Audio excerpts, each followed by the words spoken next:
This couple held their 13 children captive for most of their lives. The Turpin family house of horrors is one of the craziest cases out there, and I feel like we don't talk about it enough. Also, if you haven't seen yet, I'm doing a big giveaway to say thank you to you guys. I'm giving away perfume, makeup, skincare, some of my all-time favorite products, a lot of like really viral products as well. If you want to find out how you can win my little beauty bundle, watch the video that's pinned on my profile. David and Louise Turpin were both raised really religious. When they met, David was 21 years old and Louise was only 14. Her parents obviously did not approve of this relationship because he's an adult and she's a child, so David essentially threatened her parents if they would not let them be together, that they would run away together and leave the state. So pretty much what he did was threaten to kidnap their daughter, because remember, he's an adult, she's 14. So her parents let them get married. She was 15, he was 22. Afterwards, she dropped out of high school, and then they had a bunch of children. Over the next 18 years, they had 12 children. 9 years after the 12th child was born, they had their 13th child. It was 10 girls, 3 boys, and for the entirety of these children's lives, they were imprisoned, abused, neglected. Think of the worst things you can imagine, then times it by 5. They did it all in the name of God. They thought that God wanted them to raise their children this way. All 13 children also all had names that started with the letter J, just like the Duggar family. Another really terrible family. When the Turpins first started having children in the 90s, at first everything seemed pretty normal, but the more children they had, the less money they had. They were also both addicted to gambling. They were in a lot of debt, so they started to cut expenses for their children, but not themselves. But they also wouldn't cut the amount of children they were having. Everything was gradual. At first, the children's meals were cut down from 3 meals a day to 2 meals a day. They had to ask permission to eat, but they also had to ask permission to do literally everything. They were super neglected. They were forced to stay in their rooms 24/7 other than to go to the bathroom or go to school. But every single year, things would get progressively worse. And the school noticed that the children were always coming to school filthy, wearing dirty clothes, they hadn't bathed, they smelled bad. They sent a letter home to their parents pretty much saying, hey, you need to take care of your children. So their parents just pulled them out of school. So now the children are literally stuck inside their bedrooms all the time. At this point, they were also only being fed 1 meal a day. They were barely given any bathroom breaks. They lived in terrible conditions. The house was nasty. The children were also punished for literally everything. The punishments ranged from not getting your 1 meal of the day, to being chained to your bed for days, to being locked in a small cage in the basement. And when they were in the cage, they were not allowed to be given bathroom breaks. So you can just imagine what that small cage was like. David and Louise, the parents, had multiple nice outfits, but each of the child just had one filthy, disgusting outfit that they had to wear every single day and was never washed. At this point, the children's 1 meal a day was just 1 piece of bread with some peanut butter on it, or whatever scraps were left over from their parents' meals that their parents didn't finish. David and Louise would go on these nice trips, but their kids were forced to stay home. And if you're asking yourself, why didn't they just run away? Well, they didn't run away for multiple reasons. 1, they were brainwashed. 2, they were terrified. And 3, for a majority of the children, this life was all they knew. They just assumed that everybody lived this way. The oldest 2 children were tasked with taking care of the rest of the children. The oldest 2 children were just pretty much treated differently in general. I think they were possibly the most brainwashed, so they were given extra privileges. Like, for one thing, the older 2 children were given smartphones. They didn't have SIM cards, so they couldn't like make outward calls, but connected to the Wi-Fi, they could play like games, they could like download apps on them, which is crazy considering that the rest of the children weren't allowed to do anything. They weren't given toys, they weren't allowed to watch TV, literally they couldn't do anything. The entire family was completely cut off from family, friends, neighbors until like 2011, when David's brother wouldn't stop asking questions about like the children. So to shut him up, the entire family went to Disney. It was the first time in years that the children were given a bath. The thing about David and Louise is that they would always keep up appearances. They were really big, like posting on social media, like they had this big, beautiful, perfect, happy family. In October of 2017, 3 of the children, the youngest being only 7 years old, were caught stealing food because they were starving. And as a punishment, they were chained to their beds. On Christmas, 2 months later, the 3 children were released from their chains for the first time in 2 months so they could stand in silence and watch the rest of the family eat Christmas dinner before being put back in their chains. On Mother's Day 2017, the children were given their first bath since like Disney of 2011, so 6 years. So they could pose for a photo for social media looking clean and happy. They were given like clean clothes to wear, but after the photo was taken, their clean clothes were taken from them and then they had to put their dirty, filthy clothes back on. Also in 2017, one of the older kids got a new cell phone, so they gave their older one to their sister, 17-year-old Jordan. Again, the phone couldn't make calls, but it had access to the internet through Wi-Fi, so Jordan downloaded social media apps and made a fake account using a fake name where she began talking to people outside of her house. And her online friends told her that her life is not normal. It's a crime. Especially when Jordan says that she has 3 siblings that have been chained to their beds for months. Her online friends told her that even though her phone didn't have a SIM card, it could still call 911. Her siblings had been chained to their beds for 1 year and 3 months. 17-year-old Jordan ran away from her house, ran down the street as far as she could until she couldn't see her house anymore, and she called 911. And when the police arrived to talk to Jordan, I don't think they fully understood the gravity of the situation. Jordan's 17 years old and she doesn't even understand what some basic words mean because she's been held captive her entire life. Hi, Jordan. Hi, what's going on? I just ran away from home. Okay. And I live in a family of 15. Okay. My 2 little sisters right now are chained up. They're chained up? Yes. Where are they chained up at? On my bed. Now, Mother didn't chain them up just to be mean. Okay. They're chained up because they stole Mother's food. But I'm sorry if I talk too much. Okay. I've never talked to anybody out there, so I've never been alone with a person, so this is very hard for me to talk. Okay. How did your parents know you left your house? No, they home. Do you take any medication? What's medication? Medication? Yeah, what's medication? Do you take pills? Do you take pills? Oh, I've never taken a pill before. Okay. Right, I haven't. My parents are abusing. They abuse us. But the reason I called and the reason I managed to get out here, this is one of the most scariest things I've ever done. I'm terrified. But I called because my 2 little sisters, they're chained up right now. You have pictures of your sisters chained up? Yes, but they're in here. Okay. I don't have proof of everything, but I have proof that my sisters are chained up. So see, those are the places that make it known. And see how dirty she is? We're so filthy. We don't take baths. We don't. How did your sisters get like this? Okay. Your parents chained them up? Yes, because they stole food. Okay. But they stole it because they were hungry. Who took this picture? I did. I took those pictures. Okay. You make sure to save these, okay? Okay, I will. Don't get rid of those. I will. I won't. Can you do me a favor, take a seat in the back of my car? Okay. Do you have any injuries? Who's injuries? Are you hurt? Oh, no, not right now. What are your parents going to do when they find out you left? They're going to want to kill me. What's the worst thing they've done to you? They have choked me against the bed and... Did you call the police? I didn't have to get home yet. I can't back up. Oh, my brother should be helped. They're chained up? One of my brothers is chained up. So 3 people are chained up right now. So what does your mom do? Nothing. She just stays up. But she's always gone. Well, why don't you guys just leave the house? Because we're terrified. We don't really have a way. Everyone's always looking. There's always something. The parents were arrested on 75 different crimes. The first responders said that the house was absolutely disgusting. There was this terrible odor coming from the house. They said that like abused animals were treated better than these children and living in a cleaner, nicer home. The children were all filthy and thin. The police actually thought that all the children were minors because of how tiny and malnourished they are, but they actually ranged, the 13 children ranged in ages from 2 years old to 29 years old. The neighbors had no idea that there were 13 children living next door. In the house, they also found a notebook where the parents kept track of their children's punishments. And it turns out if it wasn't for Jordan's bravery, her 3 siblings, remember the youngest was 7 years old, that were chained to their beds in October of 2016 would have been chained to their beds until Christmas of 2021. Just for taking some food because they were starving. All the children were severely malnourished. They had a long list of medical issues because of a lifetime of neglect and abuse. The 2 oldest daughters will never be able to get pregnant because they had lost function of their ovaries. The hospital that treated them said it was a miracle that they all survived. The 6 youngest children were divided into 2 foster homes and all the children were given the choice to change their names. And the oldest children, who a lot of them were adults, remember the oldest was almost 30 years old, has been kept inside their house their entire lives, had no idea how to take care of themselves. So they were given help on how to learn like literally the most basic parts of just life. And their parents, David and Louise, pled guilty to all charges because in their words, they wanted to spare their children having to testify. Which is like obviously good. Like I'm happy the children didn't have to testify, but like don't act like you care. They claimed that when it came to how they cared and disciplined their children, they had good intentions and that they loved their children and they were all blessings. You can let me know what you think about that. This is an incredible story of survival. I don't think that in my 27 years of life, I've ever been a quarter as brave as Jordan was in that moment to get help for her siblings. I don't think that all of her siblings would have survived if it wasn't for her.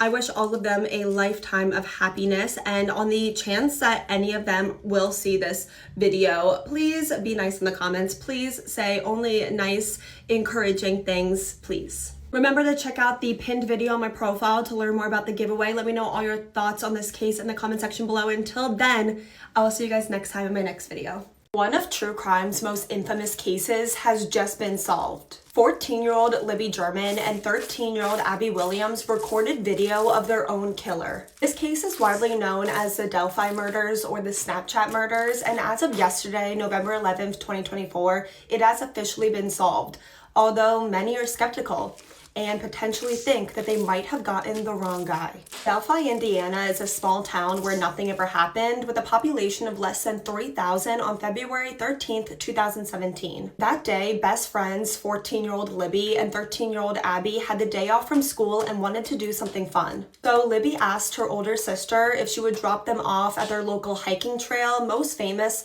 for this sketchy old rickety bridge that was once used as a train track that they called High Bridge. Libby and Abby were dropped off around 1:40 that afternoon, and Libby's father were going to pick up the girls at the trail around 3:30, but the girls never showed up. When it was first realized that Libby and Abby were missing, no one expected the worst. This was a small town where nothing bad ever happened and everyone knew everyone.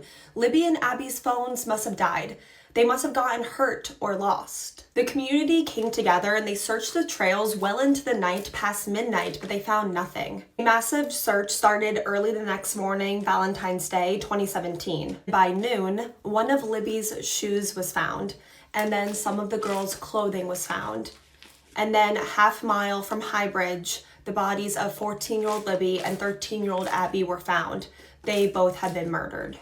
And when investigators looked at Libby's Snapchat account and her phone, it showed something truly chilling. About 15 minutes after being dropped off, Libby posted a photo on her Snapchat story. It was black and white of the High Bridge. And then a few minutes later, she posted a photo of her friend Abby crossing the bridge. But the next thing that Libby recorded with her phone is equal parts terrifying and brave. In a video recorded on Libby's phone that has never been released to the public in its entirety, Libby and Abby talk about a man that is following them. And Libby, at only 14 years old, records a video of this man that is following them, their killer. And at some point in the video, one of the two girls says something about a G word. It has also been reported that at some point, Libby put her phone in her pocket while it was still recording and was able to capture her killer's voice, instructing the two girls to go down a hill.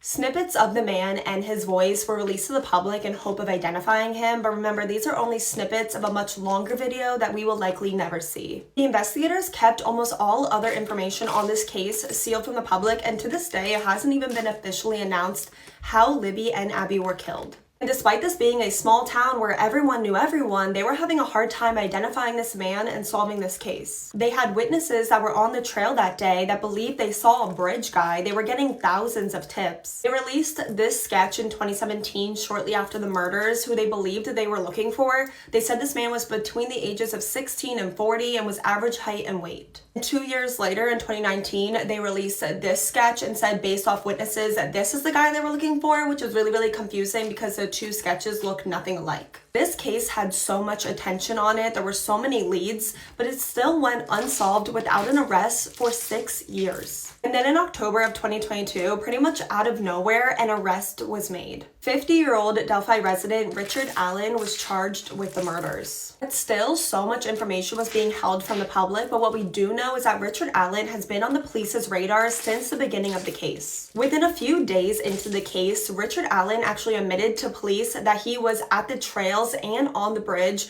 the day of the murders, said that he went there to go watch the fish. He described the clothes that he was wearing that day as a blue jacket, jeans, and a hat.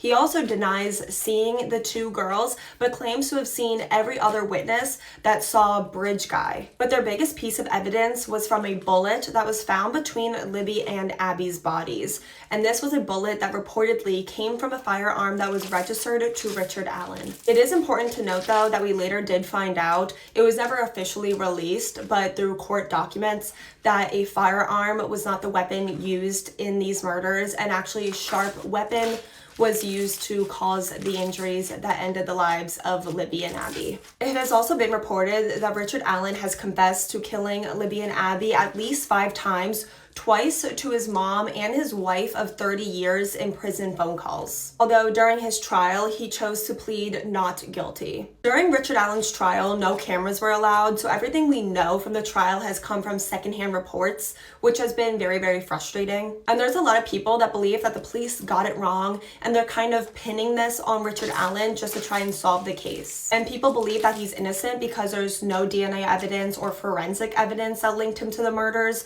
Also, witnesses that reported seeing the killer said that he was younger, had a boyish look, and other witnesses reported seeing someone who was average or taller in height. And Richard Allen is a shorter guy. He's about 5'4". But it is important to note that eyewitness reports have always been unreliable, but I totally understand people's frustration. This is such a big case, such a well-known case, and so many people want justice for Libby and Abby, and it's so frustrating that we don't know all the information and we don't know everything that the jury heard during the trial. But just yesterday, on November 11th, 2024, the jury came back with Richard Allen guilty of all charges, and he will be sentenced. Right now, they're saying he'll be sentenced in December. But still, there's people all over social media that are shocked that this came back with a guilty. They don't think that there's enough evidence that proves that Richard Allen is guilty, but I truly don't believe that we know all the information, and I do think in the next few weeks and months we'll learn more. The case is so heartbreaking to me. These two girls are so young, and I think they have gotten lost in their own case. These were two girls that had the day off from school, and instead of sitting inside all day, they wanted to go outside and go on this little hike, and their lives were brutally stolen from them. And it's very, very brave and heroic that these two girls, took the initiative, realized that something was wrong. This man following them scared them so much, and they took the initiative to not only take video of him, but also secretly record audio of him. I believe that more information will come out in the next few days, weeks, and months, so definitely follow me to keep you guys updated. Leave me all your thoughts on this case in the comments. Do you think Richard Allen is guilty? Do you think he's innocent? Do you think there's not enough information that at least we know? And while you guys are in the comments, please let me know what case you want to see me cover next. I love you guys so much, and I'll see you guys tomorrow with another video. This 19-year-old killed his own father in an exorcism gone wrong. Looking at photos of Scott Callahan with his family, you would believe that they were any other happy, normal family. But below the surface, life for the married father of 3 was a lot darker. At some point, Scott Callahan experienced a traumatic brain injury that quite literally altered his brain chemistry. He was never the same. His behavior completely changed, and he was, for lack of better words, out of control. And he turned to substance and alcohol abuse. His wife divorced him, and his relationship with his 3 sons was rocky. Some even described his behavior at this time as belligerent and abusive. This was especially rough on Scott's youngest son, Jack, who had just graduated high school, and him and his father were always so close. In the summer of 2021, 57-year-old Scott Callahan was involuntarily admitted to a rehabilitation center. But sadly, before he was able to complete his treatment, his mother passed away. The rehab signed off on Scott leaving his treatment for 1 day so he'd be able to go to his mother's funeral in Boston, which was about an hour away from the rehab and an hour away from where Scott lived. After his mother's memorial, Scott did not want to attend a dinner event for the loved ones, which really upset his 19-year-old son, Jack, and they actually got in an argument over this, which ended in Scott going to the dinner, and afterwards he left, presumably to go back to rehab. So imagine the shock for Scott's sister when later in the evening she gets a call from the rehab saying that Scott never returned. It was pretty obvious to his loved ones that Scott was probably somewhere that wouldn't be helpful in his sobriety, but the only one that was interested in going out and looking for Scott was his 19-year-old son, Jack. And after hours of searching for his father, Jack found him in Boston, in a bar, wasted. I'm sure that Scott felt like he had to blow off some steam after his mother's funeral and the fight that he got in with his son, but he was really adamant that he would not be returning to rehab. He said to his son that he was going to be staying at this bar, and then when he was ready, he already had a hotel room booked in Boston. This was really, really frustrating for Jack. He actually called the hotel that his father booked a room at and canceled his father's room. He wanted his father to leave this bar and go home with him immediately. Witnesses at the bar said that the father and son argued a lot. They even caused the scene. And witnesses say that the son, Jack, was very stubborn and stern with his father, almost too controlling, kind of like, this is what's going to happen, end of story. And I can really empathize with Jack in this situation. And I'm sure any of you who have an addict in your life can understand as well that sometimes being stern is your only option. Jack called an Uber to bring him and his father the hour drive back home and somehow was able to get his father in the Uber. But the issue here was that Jack lived with his mom, Scott's ex-wife. So by this time, it's a little after midnight on June 28th, 2021, and they're getting close to Jack's mom's house. So Jack calls his mom to try and explain the situation, and she tells him, absolutely do not bring my drunk ex-husband into my house. Now Jack has no idea what he's going to do with his father, and at the exact same time, the Uber driver actually was driving past this local park in their town that had this beautiful pond. So Jack tells the Uber driver to pull over. His father could sober up at this pond while Jack comes up with a plan on what to do next. But honestly, this is really confusing to me because reports say that Scott actually had his own house that was like pretty close to where Jack lived with his mom. So I'm really confused why he didn't just bring Scott to his own house. And then about an hour later at 1 a.m., Jack shows up at his mother's house alone. His mother said that her son was acting completely erratic, was soaking wet, and was saying that his father was missing.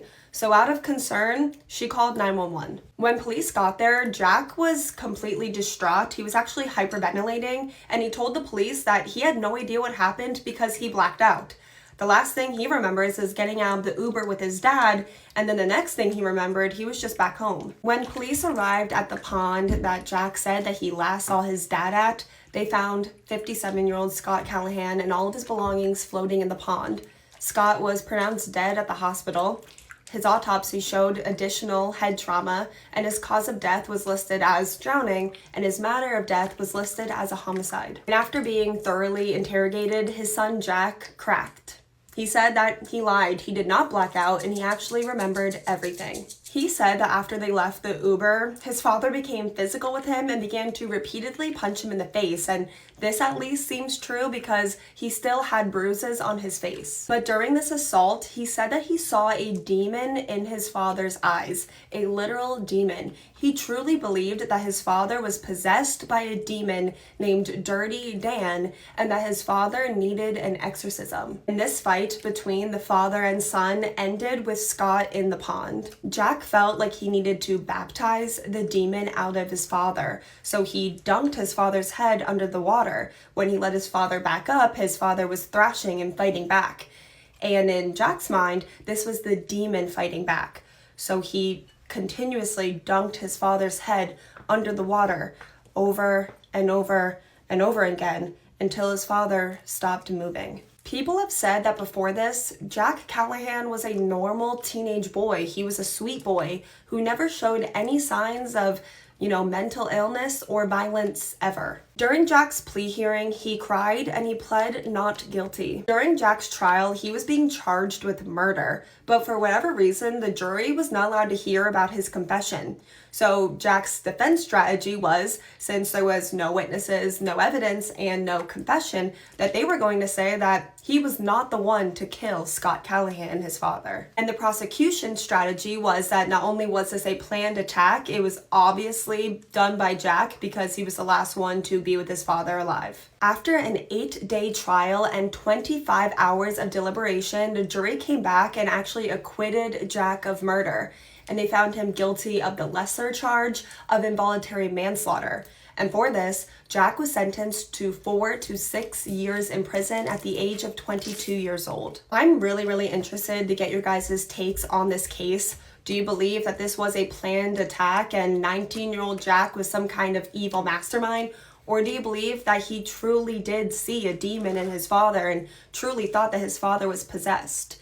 And do you think that the 4 to 6 years in prison is a good enough sentence for the crime that this child committed against his own father? If you're interested in my thoughts, I don't think that this was a planned attack. I don't think that Jack set out in mind to go pick up his father with a bar with the plan of killing his father that night. But I also don't believe that Jack was seeing demons in his father and that he truly thought that his father was possessed. I think that Jack truly did care about his dad and wanted him to get better. But after years of his father's out of control, destructive behavior, possibly being abusive towards him and his family, I think that Jack was very frustrated, and I think that he snapped. And I think he killed his father. But let me know all of your guys' thoughts in the comments. While you're there, please let me know what case you want to see me cover next. And until then, I love you guys so much, and I will see you guys tomorrow with another video. The time an entire town got away with murder. In the small town of Skidmore, Missouri, with a population of a little over 400 people, one of its residents would be killed in the middle of the street in broad daylight with over 60 witnesses to the murder. But it would still go unsolved to this day. Ken Rex McElroy was born to a family of poor farmers. He dropped out of school in the 8th grade and was said to have never learned how to read. And after dropping out of school, he made a name for himself as the town bully and kind of the worst person ever. Ken started his life of crime with petty thievery and then escalated to extreme violence, essaying children, and attempted murder. Ken was said to have connections with the mob and had a really good mob lawyer, which was really good for Ken because he was arrested for multiple felonies every single year, but he would never see a day behind bars, either with the help of his really good fancy lawyer or by threatening the lives of witnesses so they wouldn't testify against him. And Ken was also apparently quite charming and somewhat good with women, but he did not like women. He liked teenage girls around 13 years old. Ken met his second wife when she was 15 years old and he was 24 years old. During an argument, Ken accidentally shot her in the chin and then was able to threaten her to drop the charges against him and marry him after that. And the two would have 4 children. Ken then began cheating on his 15-year-old bride with a 14-year-old girl and got her pregnant 3 times before she turned 17. Ken would actually have over a dozen children with multiple different women. And then when Ken was 37 years old, he met his third wife when she was only 12 years old, a girl named Trina McLeod. And when Trina was 14 years old, Ken got her pregnant for the first time,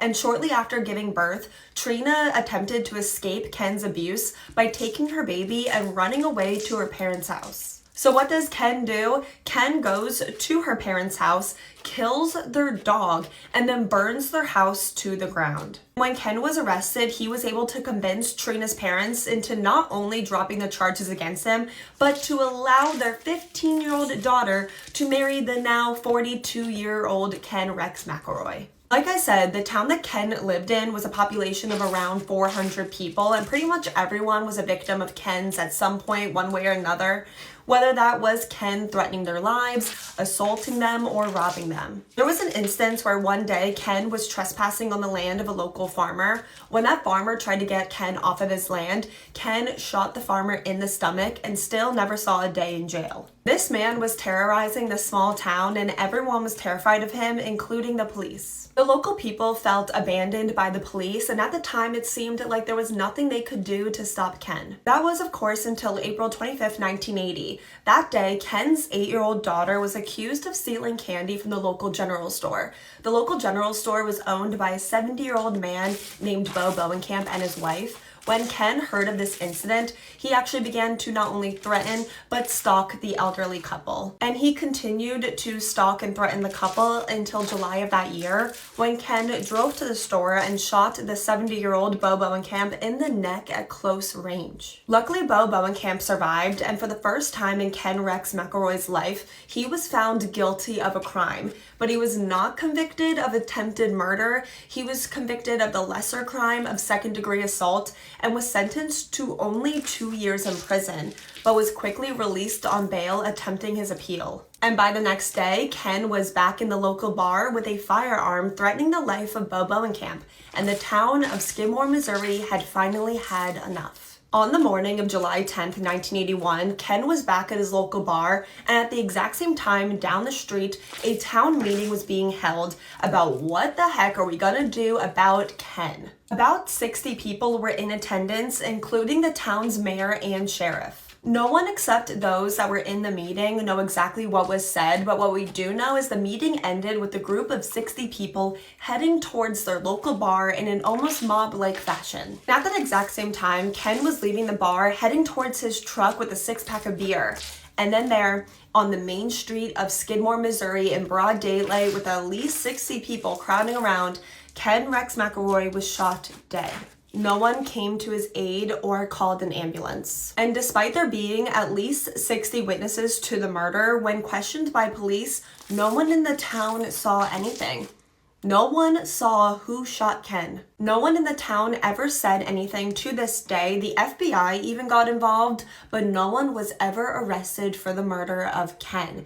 And to this day, the murder of Ken Rex McElroy is still unsolved. This is such an interesting and bizarre case of vigilante justice. I'm really interested to get your guys' take on this case and if you think murder is ever justified. Leave me all your thoughts in the comments, and while you're there, please let me know what case you want to see me cover next. I love you guys so much, and I'll see you guys tomorrow with another video. The time that someone killed 7 people with poisoned Tylenol and got away with it. On the morning of September 29th, 1982, 12-year-old Mary Kellerman woke up that morning feeling sick. Mary was her parents' only child, and they were unable to have more children, so her parents were very protective over 12-year-old Mary. They allowed their daughter to stay home from school and gave her some Tylenol for her symptoms, but within minutes of taking the medicine, 12-year-old Mary collapsed on the floor and began convulsing. By 10 a.m., the 12-year-old girl was dead. And on that exact same day, 6 other people in the Chicago area would die after taking Tylenol. 27-year-old Mary Reiner, who had just gotten home from the hospital after giving birth to her 4th baby. 31-year-old single mother Mary McFarland. 35-year-old Paula Prince. And 27-year-old Adam Janis, 25-year-old Stanley Janis, and 19-year-old Teresa Janis,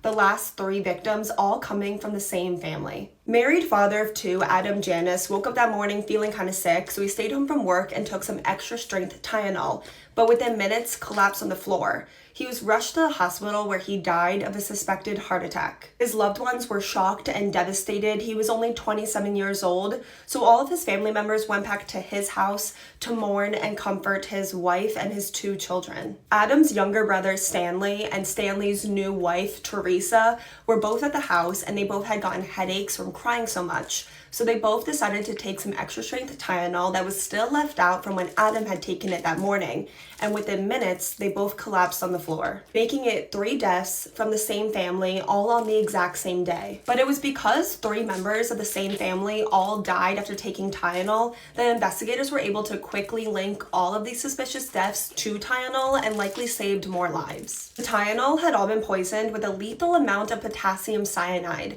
anywhere from 3 times to 1,000 times the lethal amount. Very quickly, news spread of poisoned medicine. There was mass panic. Police officers were driving through the streets of Chicago with loudspeakers, warning people to throw out their Tylenol. Poison control numbers were ringing off the hook, and emergency rooms throughout the entire country were packed of people suspecting they had been poisoned. Johnson & Johnson, who owns Tylenol, did a nationwide recall of the medicine, which costed the company over $100 million. The police and FBI were baffled how someone was able to poison all these pills because all of the victims had bought their Tylenol from different stores, and those stores all got their Tylenol from different factories, meaning that the one responsible had to buy the Tylenol from the stores, go home, lace it with a bunch of potassium cyanide, and then take those pill bottles and put them back on the shelves so the unsuspected victims would buy them. A week after the murders, Johnson & Johnson received a letter from a man claiming to be the one responsible and said that the deaths would end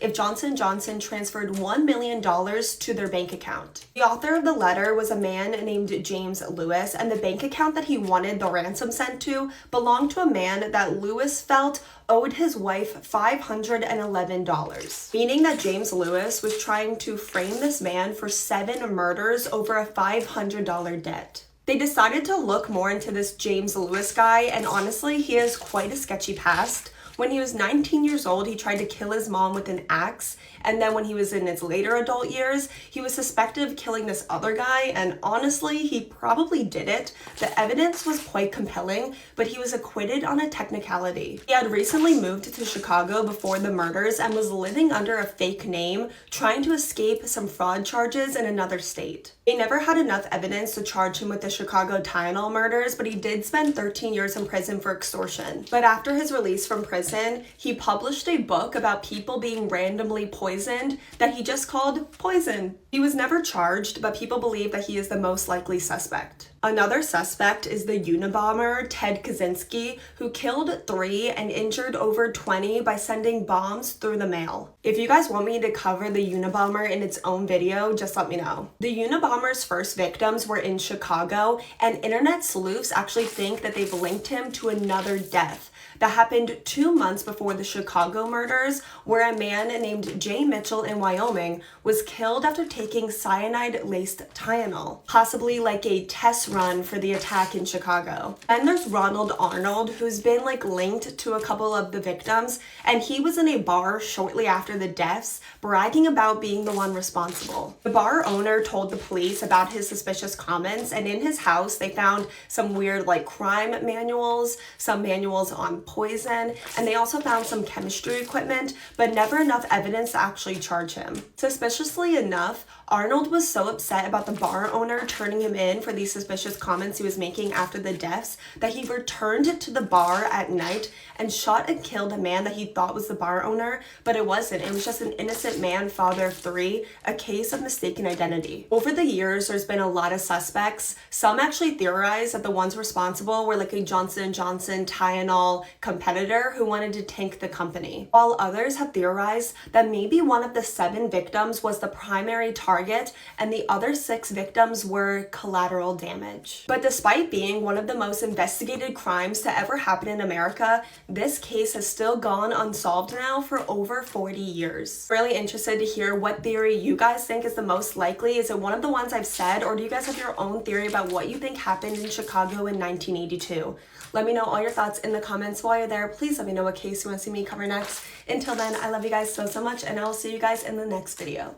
A young girl boards a cruise ship with her family and then was never seen again. This is a very bizarre disappearance. It's very likely that she was sold into human trafficking, and this case is one of the main reasons why I have never been on a cruise ship.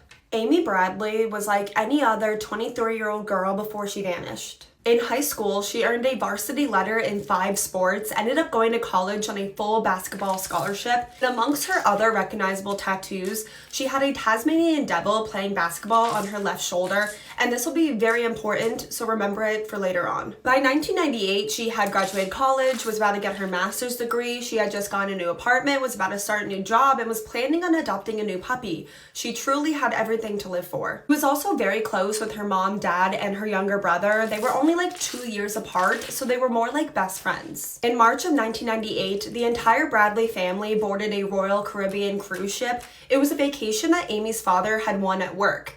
It was a dream vacation that would soon become a living nightmare. On the second day of the vacation, the cruise ship docked in Aruba, and after a day of exploring the island, the entire family boarded back onto the ship.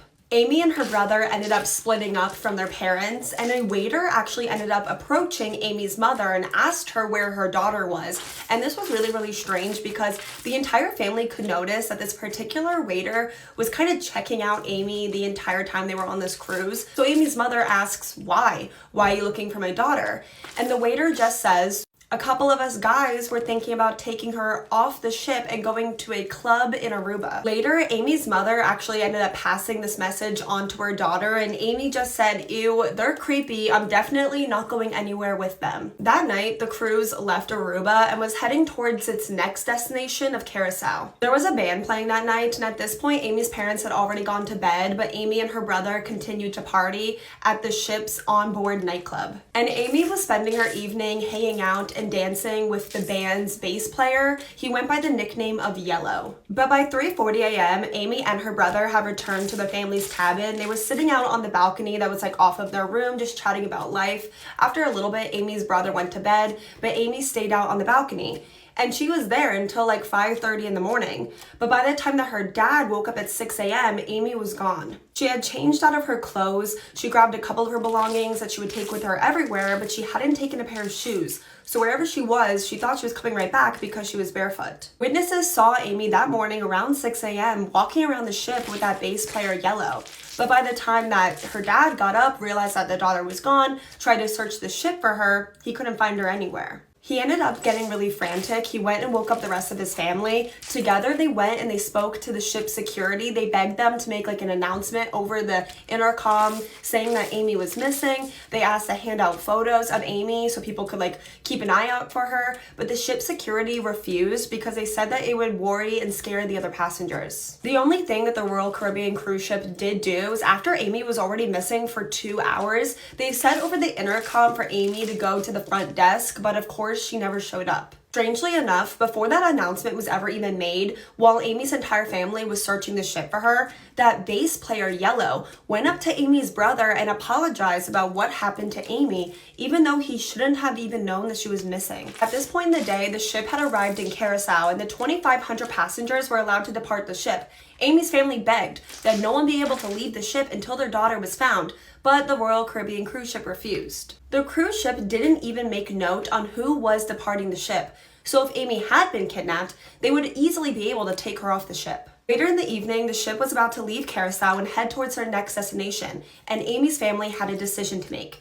Either stay on the boat, look for their daughter on the boat and hope that she hadn't been taken off the boat yet, or stay in Curacao and search for their daughter there. The Royal Caribbean told Amy's family that they searched the entire ship thoroughly and Amy was definitely not aboard the ship.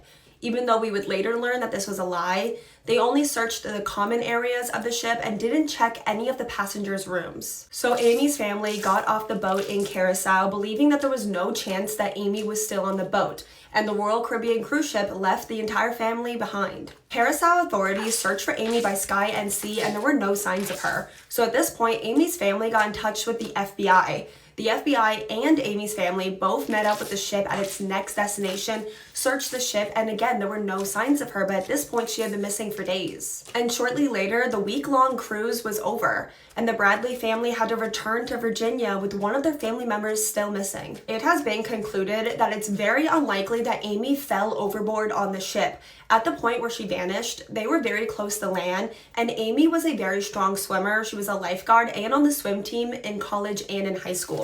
So if she had fallen overboard, she would have been able to swim to land, or her body would have washed up on shore. What most likely happened and believed by most authorities is that Amy Bradley was kidnapped from her cruise ship and then sold into human trafficking, and there's a lot of credible sightings of Amy Bradley that does support this. The day after Amy vanished, a cab driver in Curacao said that a woman that matched Amy's description came over to him very distraught and frantic, saying that she urgently needed a phone. 5 months after Amy vanished, a Canadian citizen was on a beach in Curacao, and he says that there was a woman and 2 men that were on the same beach.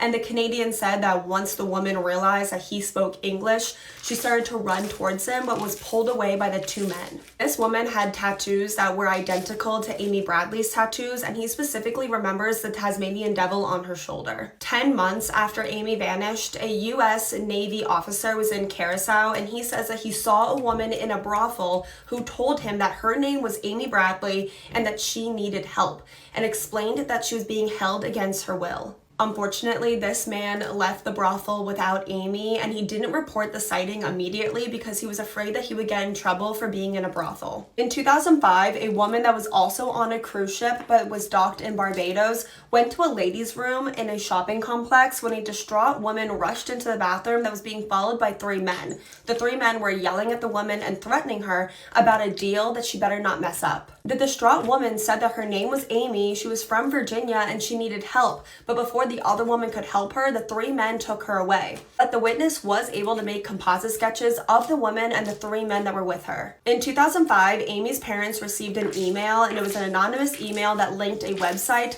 that advertised S-workers in the Caribbean. 2 photos on the website show an S-worker that is believed to be Amy Bradley. I have cropped the photos since the originals are slightly revealing, but this does further prove that Amy Bradley was likely sold into human trafficking. trafficking. And in March of 2010, after being missing for 12 years, Amy Bradley was legally declared dead, but if she was still alive, she would be 49 years old. I've known about this case for almost 8 years, and the entire time I've always truly believed that Amy Bradley was kidnapped and sold into human trafficking and forced into S-work. I'm really interested to get your guys' takes on this case. If you guys are interested in the disappearance of Amy Bradley, I would really urge you to do your own research because there's so much in this case.